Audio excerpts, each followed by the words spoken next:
So this particular research paper is called Enhancing Partially Relevant Video Retrieval with Hyperbolic Learning. And this paper caught my eye because if you've watched videos on my channel going back, I have a lot of experience with hyperbolic space and diving into these subjects very specifically. And I have experience diving very specifically into the things that they talk about within this research paper. So let's dive into that. So first of all, this paper it deals with a partially relevant video retrieval. So it deals with video, but not in the way that you would typically deal with video, like not with like video diffusion, so like creation. It's more video editing. Like think like Clip. If you're familiar with Clip, this is along those same lines. And then so what does video editing mean? Means that like say, for example, you give an AI model a picture of someone holding a ball, and then you say change the ball that they're holding into them holding like a soda can. And then that would be Clip, right? Essentially taking the like a small portion of the image and then editing that small portion of the image and then doing like what they call modeling semantic hierarchy in untrimmed videos.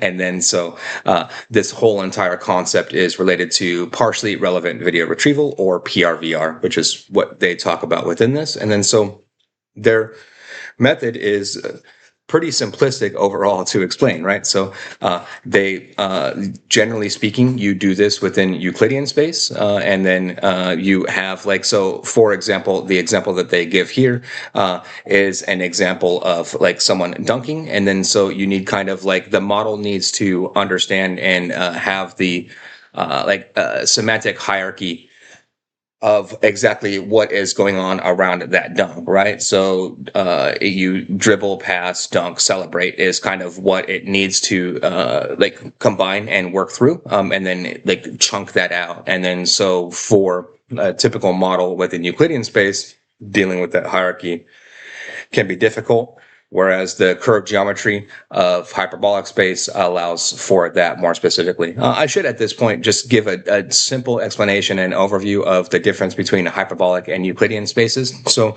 it's pure geometry, right? So we're talking about geometry in this instance, and then we're just talking about two different geometries. So Euclidean space, imagine Euclidean space deals with a universe that doesn't exist. That's the simplest way to put that, right? It's a box that has no beginning and no end. And then that is the definition of Euclidean space, right? And then you can put anything within that, and that's how it operates very cleanly for a lot of things in a lot of ways, which is why people like dealing with Euclidean space overall. With hyperbolic space, you put a curvature to that space, and it's again like this is all dealing with geometry, right? So you take, we'll say like a jar. So it has the one difference there is that it has fixed dimensions, right? So hyperbolic space has fixed dimensions, and then within the fixed dimensions of that space, you add a curvature to that space.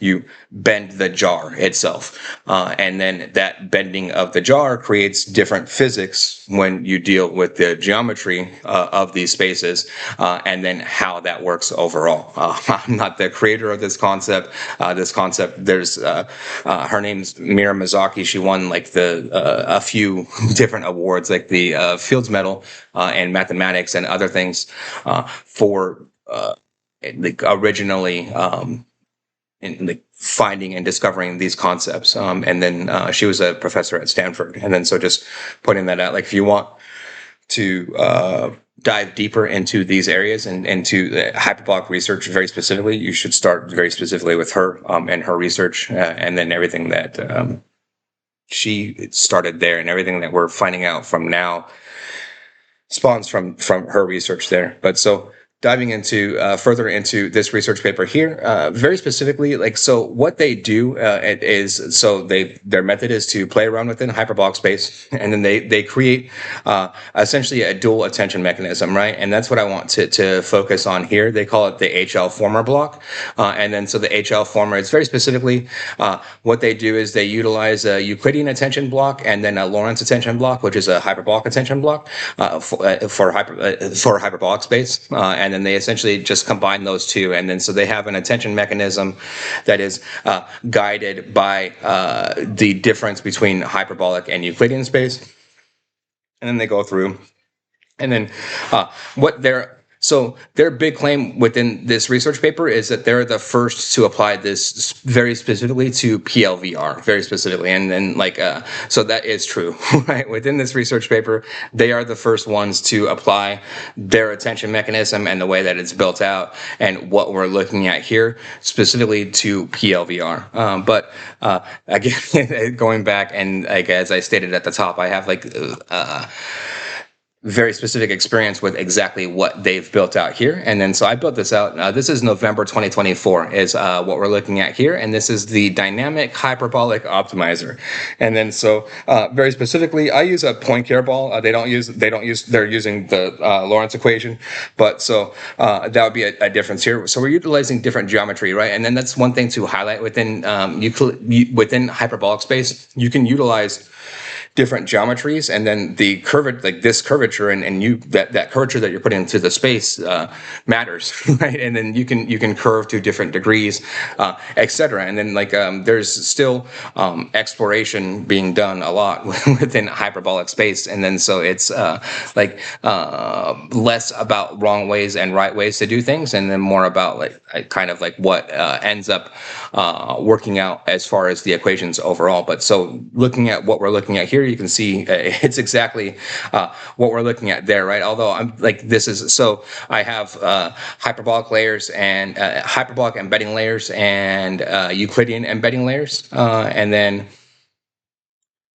we go through, and then this is dealing with the embeddings. So with mine, it's the difference here that we're looking at here is that this is more specifically with regards towards the embeddings, and then not specifically with regards towards the attention, the actual attention mechanism. This would be the first step in the attention mechanism, right? So this is, it's what we're looking at with their research paper here, just step one. And again, I'm not trying to claim to what their research is. I'm pointing out overall that when it comes to the research of these things and when it comes to these things, there's if you're on, we'll call it the right track or a right track, there are going to be inherently lots of other people that are on that same track and in agreement, right? I think when it comes to the research and development of these things and R&D side of these things, I think a lot of people have a lot of misconceptions on that side, right?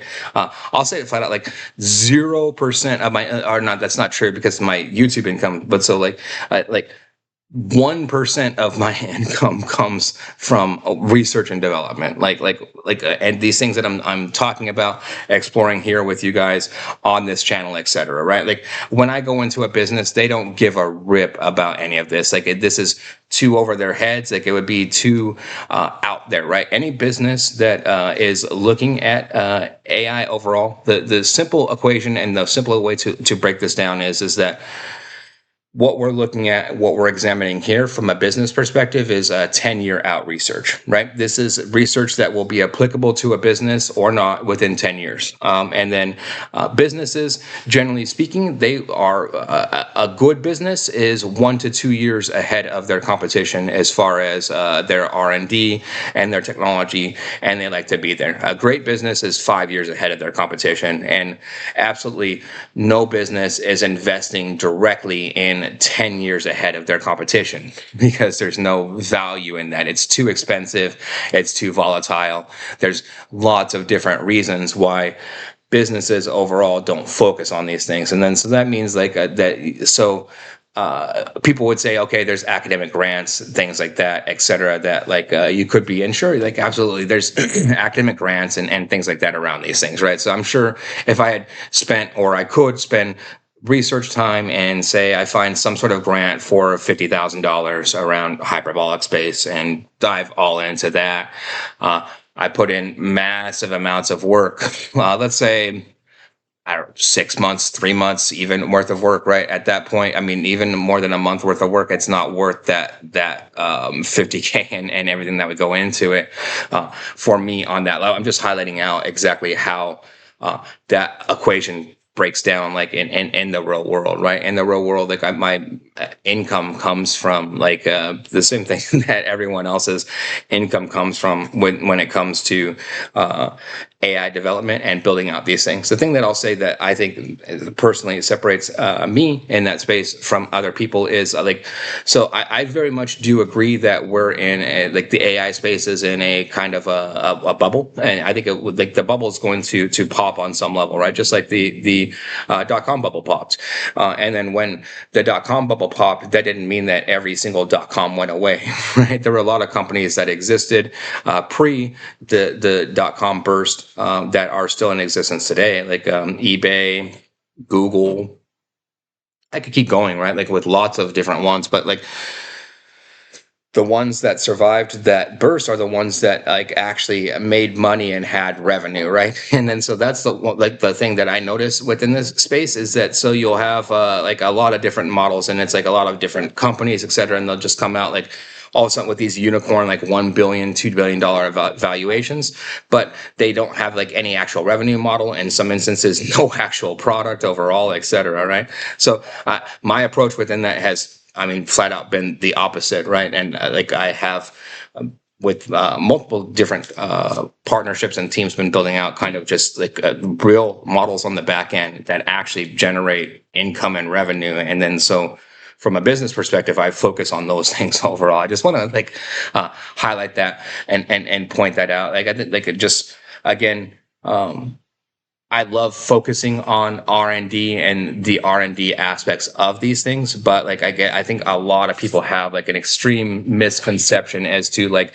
the value of these skills overall, and having like being able to be 10 years ahead in this space. It's very valuable for a select few amounts of companies and for a select few people, right? Like Meta would be the big one in the news right now, right? Like go work for like Zuck and then like do that. Like flat out, like I've badmouthed Zuck enough publicly that like if he did a quick research check on me, he'd never hire me, right? That's like the bottom line within that. And then so outside of that, like outside of your dream with that, like there's very few companies that are interested in specifically in this, and then maybe Zuck isn't interested in hyperbolic space research. Like like the JPA models don't specifically utilize they do in some in a little bit of instances.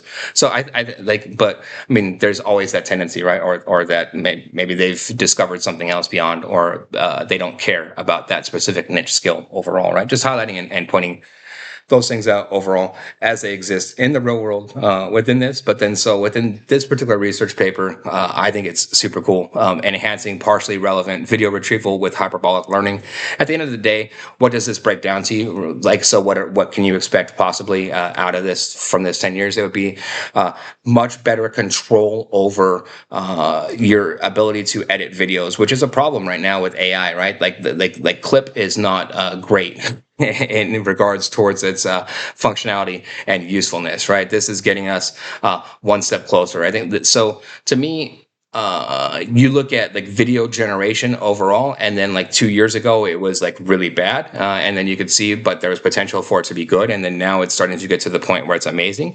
I think now it's okay. Now video generation is amazing, and then now it's like let's focus on video editing and the ability to control and manipulate. I think that's where you're starting to see in. I think it'll like about a year or two out on that, and then once that hits, it's kind of game over with regards towards video. Just putting that into that honest perspective. You'll be able to create and manipulate literally any video that you want, and then be able to edit it in any way. And that's just the bottom line of the reality that we'll be living in. And then so that's why I don't think that the AI bubble will pop, right? It's the same as the .com pop and the .com burst. There was overinflation absolutely within the industry, but that doesn't mean that that doesn't take away the actual value from the underlying architecture. And that's what we're looking at here, good or bad. And that's kind of the overall equation within this. And then so if you like this type of content, please like and subscribe. Thank you very much.